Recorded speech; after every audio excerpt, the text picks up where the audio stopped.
Clothing and products for this recording is provided by Proper, Right to the Core, Walther Arms, giving you the most powerful deal on the planet.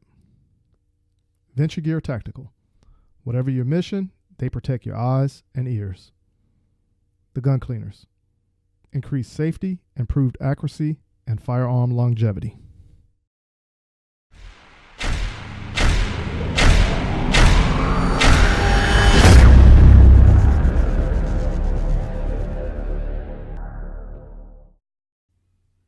What's up, everyone? Welcome to the M-W Tactical channel.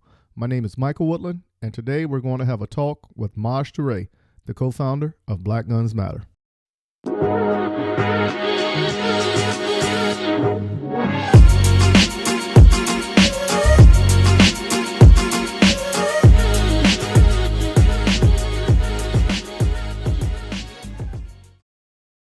All right, good people. I have somebody here, special guest. He travels around the country. He puts on free classes. He shares the information. He tries to rally the troops to protect your rights. Today, we're going to talk to my man, Maj Toure.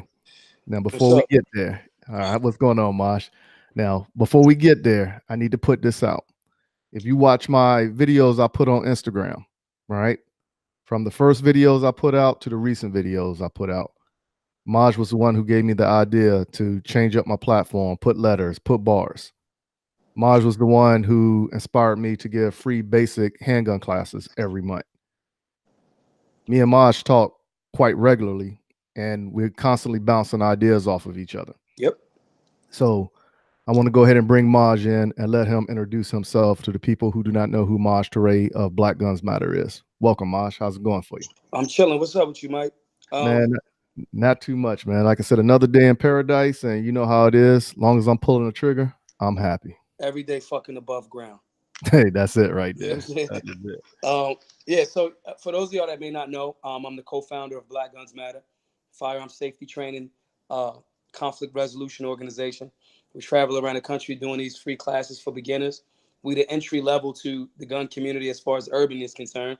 Just getting people's hearts and minds right and knowing why they should be in the Second Amendment fight, as well as linking them with instructors like yourself and women and men across the country that are instructors that, you know, we get some of the stuff out of the way for free for beginners. So when they go to an actual training seminar, now we do some shootings in different cities, but the biggest thing for us is to educate people and inform them, getting them politically active and things like that. So that's what we are at Black Guns Matter.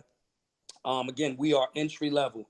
I seem like I have to say that a lot more and repeat it often because people be like, yo, you a trainer? No, I'm not a trainer. No, I'm not an instructor. No, I'm not a gun guy. No, I'm not a lawyer. I'm none of that. I'm just a dude that saw a need or a vacancy that was happening in the community and saw an area that we could strengthen ourselves and make a stronger foundation. So thanks to everybody that supported, that came out to the classes, that learned, that has shared, to the brothers like yourself that listen and clearly know more about you, have a military background, you know, clearly way more squared away than I am. You know what I'm saying? With that being the case, shouts to brothers that, you know, have lent and sisters that have lent their energy towards this thing and have not let their egos get in the way of the work that we're doing and work together and collaborate. So I want to give you shouts for that. Just even in something that's saying like, yo, I listened to Maj, he gave me an idea. The ideas work, you know, and it's very important that if it works, if I hit a lick, I bang him in the head one time. And if it works and it's consistent, I pass that information along. So thank you for listening to me, you know, Mike, and thank you for having me on the show. Hey, no problem, man. Like I said, it's all about sharing that knowledge. One hand washes the other, but because if we don't do that, we're never going to move forward. So and our hands going to be dirty. Exactly. So we got to take that step, and then we got to dry them off, because if we don't do it, like I said, we're going to be at a stalemate. Yep. All right. So now, I'm pretty sure everybody in the gun community has heard of or know of Black Guns Matter. Yeah. And you have a lot going on. Yeah. And when you first came out and you took on the challenge, I'm traveling to 50 cities with X amount of dollars, and then you made it happen. Mm-hmm. Now, I will say I was a little skeptical at the time, because I was like, either one or two things are going to happen. You're going to burn yourself out, or two, you're not going to make a plane flight. Yeah, yeah. So how was that challenge for you overall? Well, for me, my partner is like tremendously amazing at the work that she does. Um, we have a very good rapport of knowing what each other's lane is. So for me, I'll say I'll have an idea, I'll shape it, I'll curate it, and the technical components is what she'll do. I think that's a major key in having partnerships and collabs. So that's really what has happened for me. The thing that doesn't let me burn out is one, because I'm not an instructor and I know how to delegate. You shouldn't come to a class learning from me. You should come to the class that you want to chop it up and pick my brain, but you should be learning the technical components and all of that other stuff, stance, grip, technical terms and things like that. You should learn and begin that path with the instructor that's in your community. The reason why I'm not burned out is because I know the difference. Yeah, I know some stuff about guns. I'm a beginner though, and I say that often because I think a lot of guys, especially more so than women, we lead so much with our ego that we got to be the guy that does all of the things. It's disrespectful really to gun people that put you got to have serious book knowledge and trial and error, and sometimes the errors could cost you are unsafe. So you got to do a lot of study to be a gun guy. You got to damn near be a mechanic. You got to be like a scientist. Ballistics alone is a science. You got to be like a mathematician. So I think it's very disrespectful to call yourself a gun guy or a gun woman if you haven't put a certain amount of time to just study around firearms. You know what I'm saying? Hickok to me is a gun guy. You know what I'm saying? Argo Mm. J is a gun guy. Guys that like, I'm not putting together an AR. I never built an AR in my life. I'm not doing it. It's not my thing. And I think what happens is by having, partners, all of the people that, we do these classes with are partners. If I'm in Detroit and I holler at Rick Ector knows what he's talking about. He's a walking encyclopedia in regards to guns. So that's part of the reason why I haven't burned out. Another part of that is I be having fun. I be in like the hood. So that shit is like North Philly to me all over the place. And I travel light. I kind of am in the gym somewhat consistently, and I just don't take myself too serious, man. I know the mission and what we're doing is hella serious, but as far as me, like I make fun of myself. I joke, I laugh, I sing in the morning. I just you gotta remember. I did a live this morning talking about. I know this is a serious fight that we're in, but the things that we love, that's the reason why we have firearms to protect those things. But if you get so jaded and so um, hardcore that you can't enjoy joy, you're missing the whole thing. So I mean, at this point, we've probably done like 70. I don't even know how many cities. I stopped counting. You know what I'm saying? But it's like I just go, all right, well, I'm having fun. People are learning. It's not about me. It's about all of these other people around. And I make fun of myself. I take myself very lightly. So that's the reason why I haven't burned out, and that's the reason why I haven't missed a flight. Except for the one flight, I left too late from one city to go to another, and I didn't have time to check a firearm. But I had homies on the other side of the flight that I'm good anyway when I get over there, and I forgot that I had my firearm on me. Oh, wow. So I don't have time to check the firearm because it's going to take you an extra 30, 45 minutes, whatever, depending on the airline. And I'm like at the airport, and I'm like, oh man, I got my gun, and that was funny. But that's the only time I've actually like missed a flight, or came even close to missing a flight. But traveling isn't that glamorous, and it's not fun. But if you have your rituals and have your systems that go along with it, like knowing, hey, if I'm in my flight an hour before my flight takes off, I probably won't have time to check a firearm. And if I'm going to a place where I got 50 homies over there that's going to hold me down, I might not even need that firearm. So just knowing your repertoire and having a good plan and having a good team is really what stops me from burning out. Hey, that's what it is right there. So now we talked about you traveling around. We talked about you giving these classes and talking to multiple people. Now, can you explain to us what's up with the conversation at CPAC? Mm. CPAC, I'm gonna go there to offend a lot of people, and I mean Why that you in a say good that? way. Yeah. Because Why do you? the conservative room, their PR is trash. It's white world. It's like me, Candace Owens, Antonio Okafor, um, Demario, the football player, uh, like 5 black people. The funny thing is, most black people are conservative. They just don't know the languaging and knowing that they should be, you know, the outreach towards the urban community, the conservative community has not had good liaisons. I mean, from urban America. I'm conservative and, in my values and things like that. But I'm still a liberty guy. I'm still free. I'm a freedom dude. You know what I'm saying? They haven't marketed to to the urban demographic well enough. They leaving money on the table. So I'm going to talk about that. And that will be offensive, especially when there's a lot of rich people in CPAC. You know what I'm saying? Like guys like the Koch brothers, all of these billionaires and 100 millionaires. They, in order for us to win this fight, they need more urban Americans on board. And urban America, for the most part, outside of the political things that they keep following out of fear or tradition, in our homes, we're very conservative. Hey, they think about, because if you don't have much, you ain't forced but to be conservative. You know what I'm saying? So I want to challenge people at CPAC a little bit to look at that from, y'all need liaisons. Y'all need to get some money and put behind how can we spread conservative and liberty-based principles to urban America. They have done a trash job at it. Trash. And, the actual founders of the two people that run CPAC is how I got in there. Shouts to Dan. Dan Schneider follows me on Twitter, and I chopped it up with him, and he's like, yo, we want you here for this reason. And so I'm like, you sure? You know what I'm saying? But I'm never gonna forsake my hood. I'm never gonna not tell the truth. And I know that, I know when it was cemented for me that, especially Black people, not limited to, but especially Black people, because that's the community that I'm from, and I'm also a part of.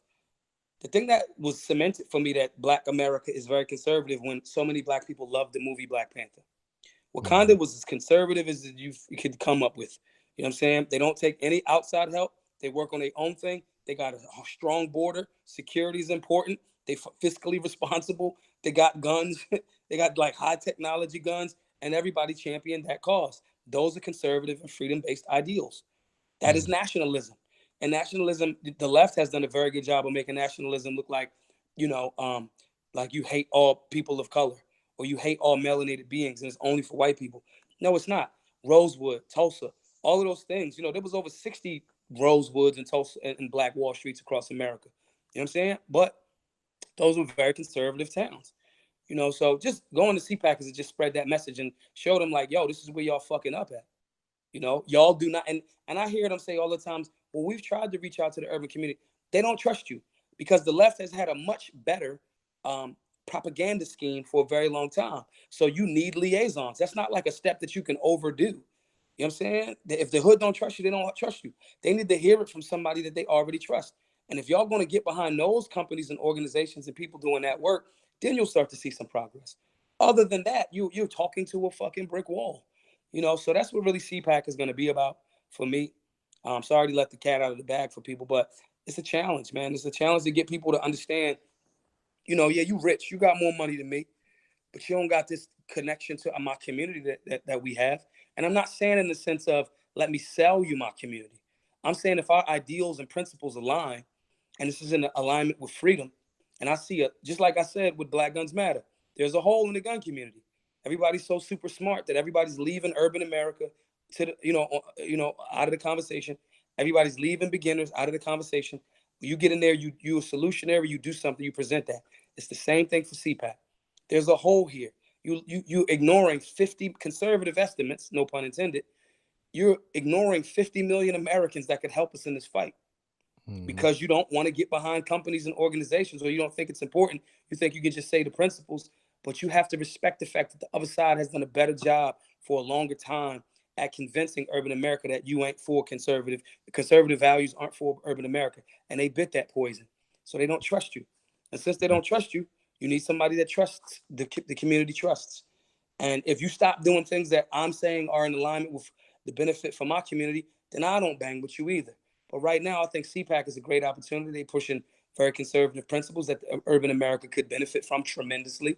But that introduction needs to happen. And that, on the 28th, this Thursday at CPAC, 12:30 on the main stage, that introduction is going to happen because what I'm going to say to that very wealthy and conservative crowd. Hey, I wish I could be there. Why you can't come? Because I got other obligations I got going on around here with the South Carolina State match, and then some stuff locally around here with government officials in Columbia, South Carolina. I got to be at Wednesday. Okay. you know.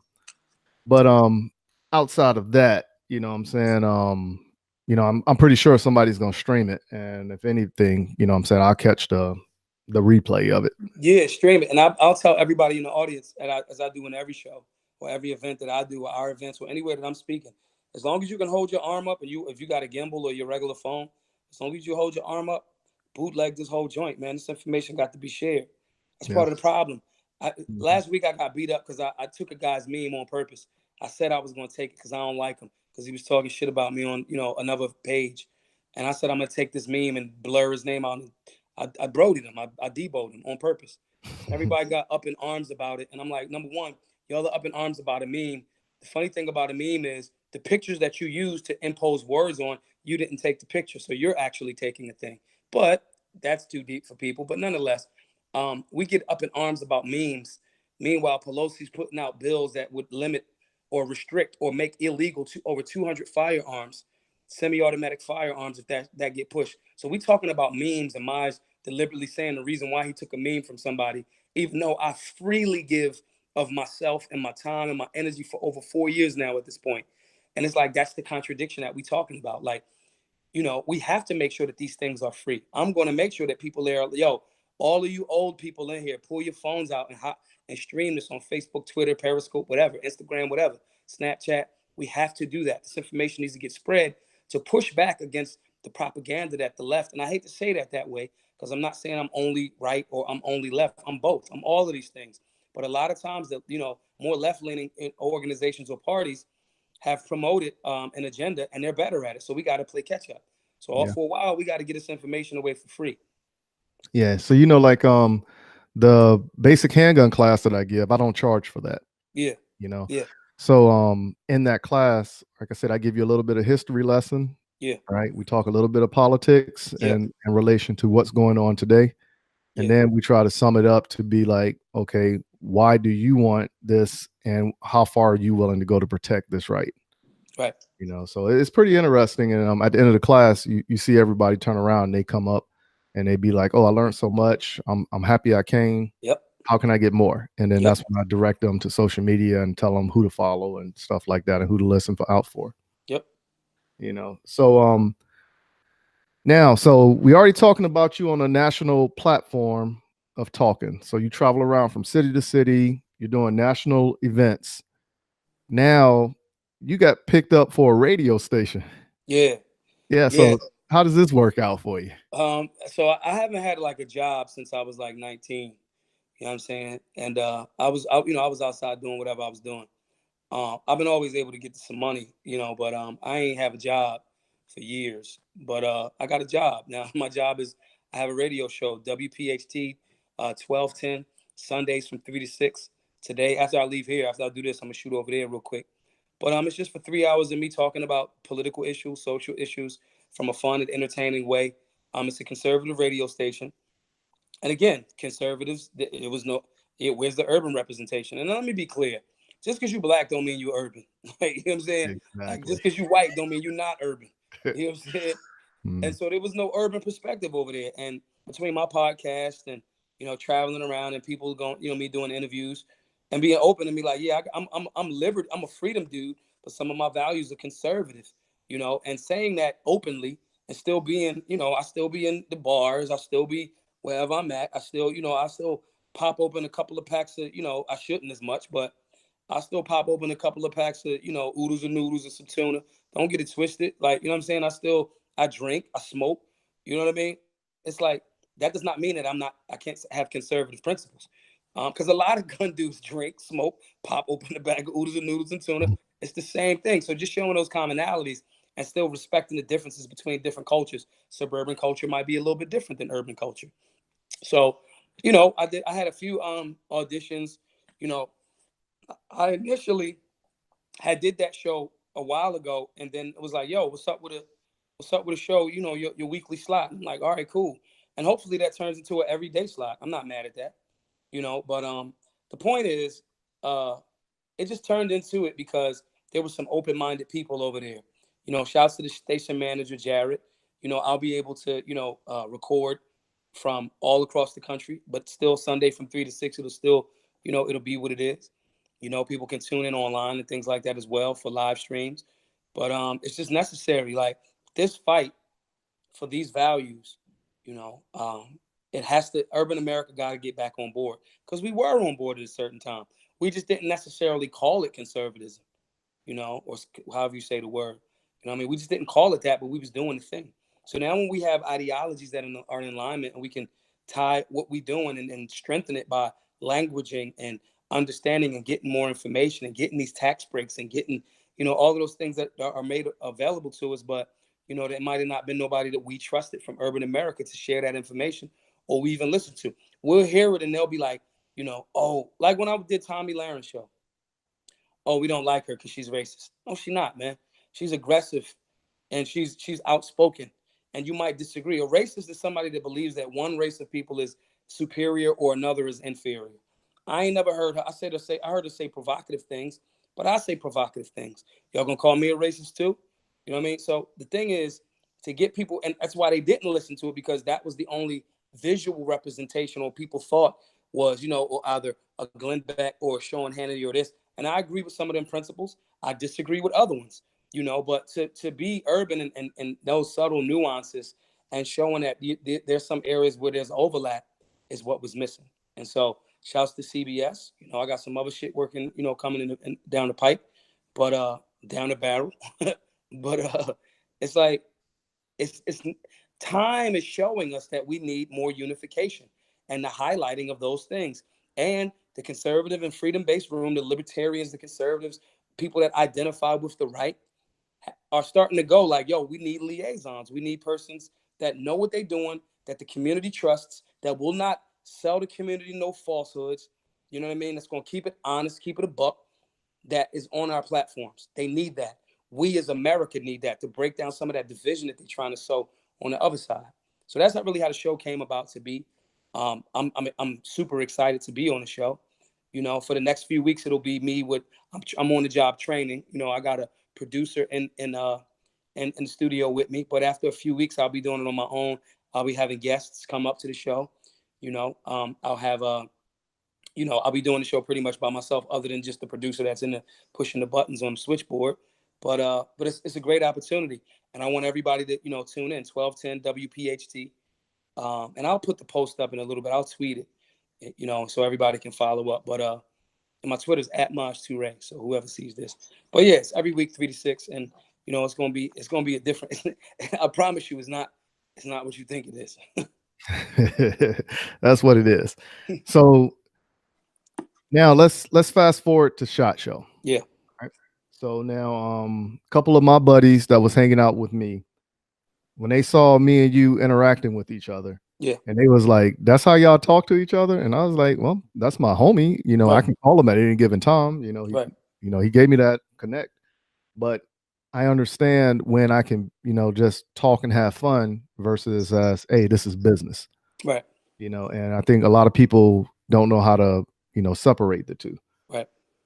But what you did for separation was you had a rifle that came out at SHOT Show. Mm-hmm. And another one of our friends, Kevin Dixie, who I did an interview with also about his firearm called The Truth, the handgun. Mm-hmm. But you didn't publicize your rifle. Right. Right. So it's like pretty much nobody really knows about it unless you say something about it. Right. So let's go ahead and take this time and put out the solutionary rifle, from Maj. Yeah. So the solutionary rifle is something that we work with. We partner with Head Down Arms down in Dallas, Georgia, about 30 minutes outside of Atlanta.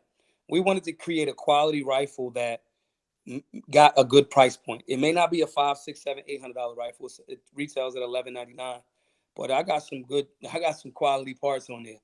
The Cerakote is tight. You know what I mean? All of those different things. Y'all can go look at the specs on Head Down Arms website. Follow them on social media at Head Down Arms. For me, it was like the reason why I didn't talk about it was because I didn't know that KD his gun he was doing a bigger release on that day. When I found out, I deliberately didn't want to.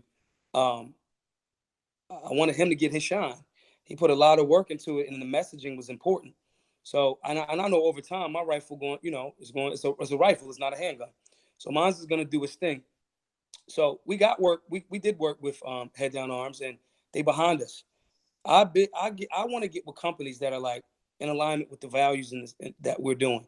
It's not about me making $1 million. I'm gonna get $1 million. If I stop doing this and start opening up a dispensary, I'll get $1 million. I'm not tripping off that. You know what I'm saying? But to me, it's more important that one, we got Urban America involved in rifles because you know the whole saying, you use your handgun to get to your rifle. A rifle is a much, effective means of defending your life. A handgun is okay. I can't carry my AR or AK with me. You know what I'm saying? I mean, well, it's a Draco. It could be in your truck, but nonetheless, for me, it was like, yo, one, let that man get that shine for that because they put a lot of work into that. Two, it was I'm going long term, and it's like I want the community at the range for the most part. You're gonna start with a handgun, then you're gonna work your way up to a rifle, and you might get to a shotgun. You might get to a shotgun. You know what I'm saying? However, I wanted to make sure that we got a good quality AR for an inexpensive price. We got more work in, like we could have probably got 15 to 1600 for that rifle, but let's keep it at 12. You know what I mean? Keep it at 12. Let people, as they're growing up and going into that platform, and their pockets get a little bit tight, and tax time coming, so y'all could spend another 12 on a rifle. You know what I mean? For us, it was bigger than, and everybody that want the specs, all you gun guys that want me to keep saying, run down the specs. No, go on their website and look at the specs. Do not ask me to do that. I want traffic to go to that company because of the fact that they put energy and resources behind our work. That's the biggest thing. Partnering with companies and creating collaborations and showing teamwork. So that rifle's there. They can go purchase it now. At Head Down Arms. Please, everybody, go follow them. Say, yo, even if you just commenting on their page, saying whether that's Facebook, Instagram, whatever, saying, yo, thank you for getting behind the work at Black Guns Matter. That's important. When that company starts to see that, they set a precedent. Them other companies that are looking at that company's social media, they might pick somebody else up and be like, oh, yo, I want to know why nobody has a shotgun yet. You know what I mean? Like that. You know what I mean? Shotguns are like underutilized in my opinion.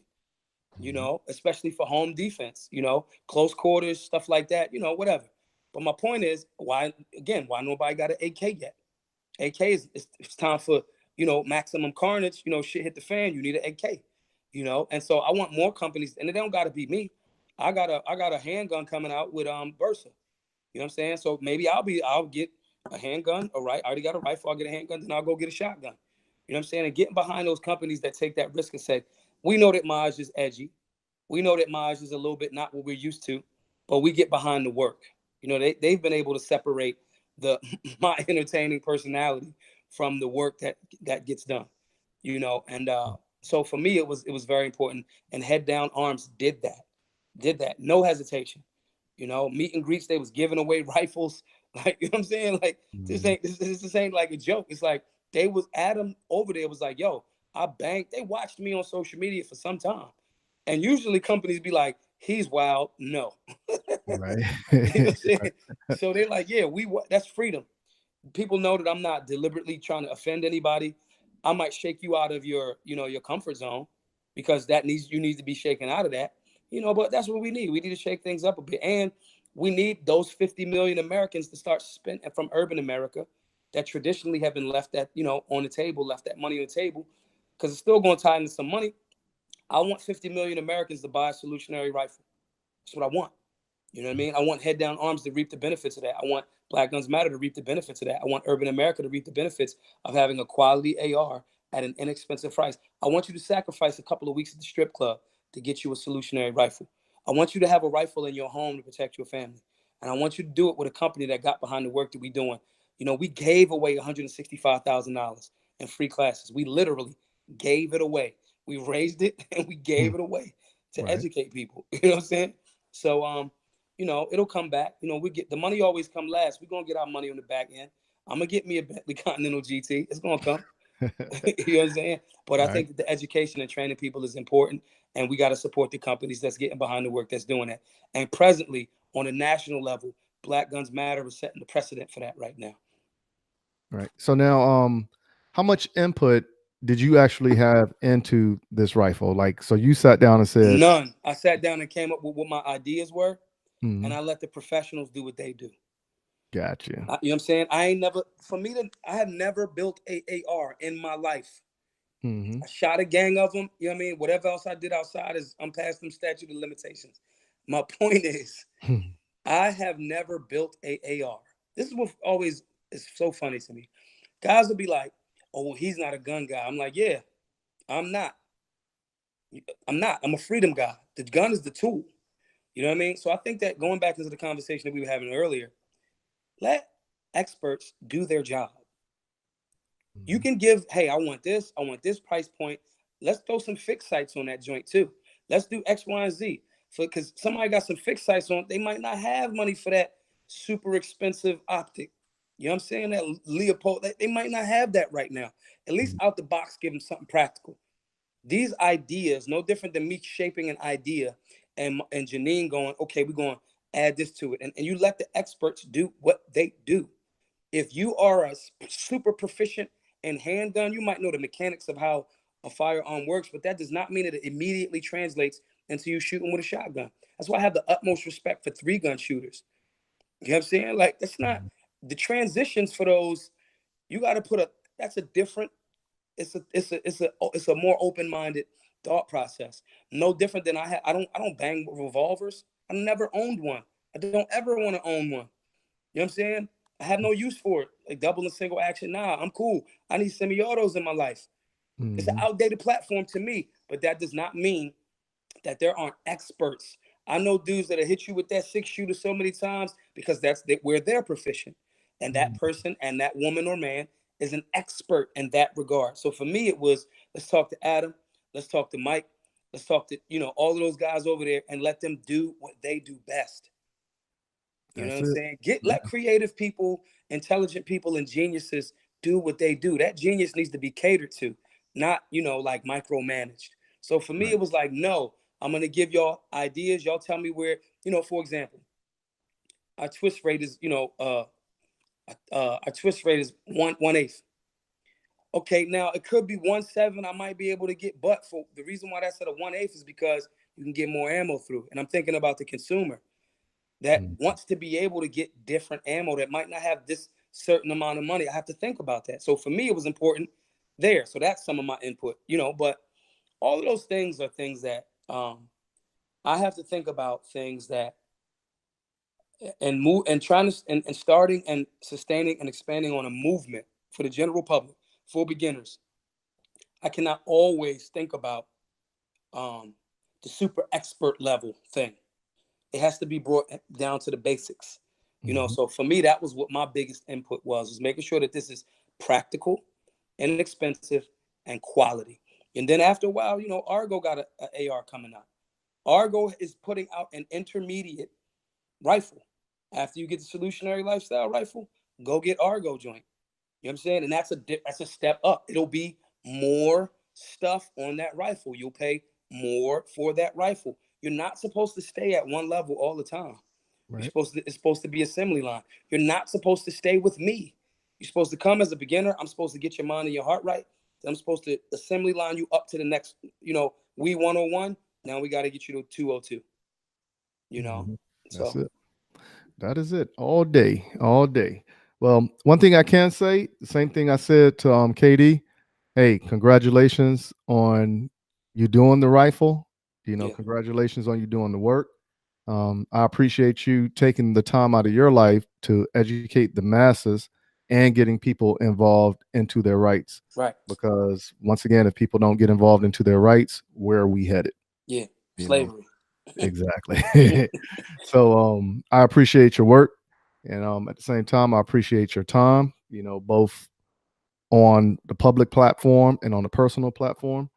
And how can the people actually find Maj Toure to talk to Maj, to listen to Maj, and everything related to Maj? Yeah, so if today, well, I don't know if this will come out today, but if it's just live, so whatever. Today, Sunday, 3 to 6, 12:10 WPHT. I'm gonna be talking that shit. I got so many. We gonna talk about the juicy Jussie Smollett thing. We got a bunch of stuff, so y'all can tune in there.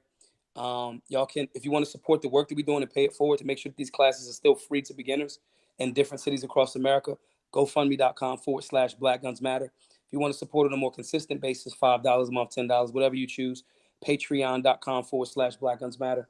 And then on social media, just at Twitter and Instagram at Maj Toure, MAJTOURE. That's it right there. So I want to thank my man Maj Toure for giving us his time. And until next time, y'all be safe. Peace. For those who are looking to contact me, visit m-wtactical.com, but make sure you go to our Instagram and Facebook and search for m-w tactical to find our pages so you can follow us there. If you decide to give me a call at 803-250-1256 and I do not answer, please leave a voicemail or a text message, and I promise I will get back to you. Until next time, keep shooting, keep practicing, and have fun.